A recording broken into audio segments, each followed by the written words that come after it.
how to add collaboration in Instagram after posting it.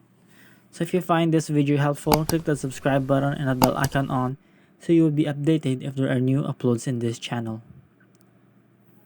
So today, I'm going to show you how to do it.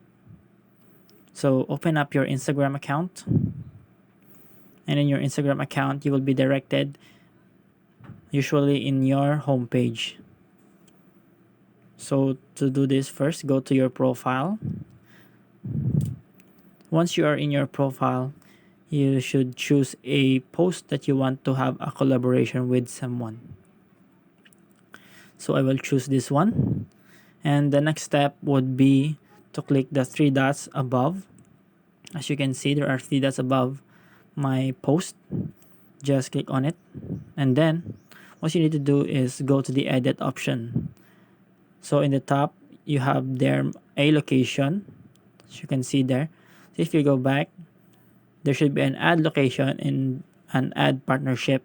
But if you don't have that button, just like mine, what you need to do is go back to your profile and click on that three lines, go to settings and privacy, scroll down, and then find for the help option, or yes, and then go to report a problem.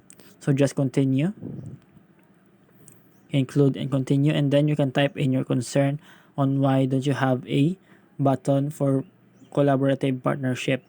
So I hope this tutorial is very clear and helpful. Please like and subscribe, and thank you for watching.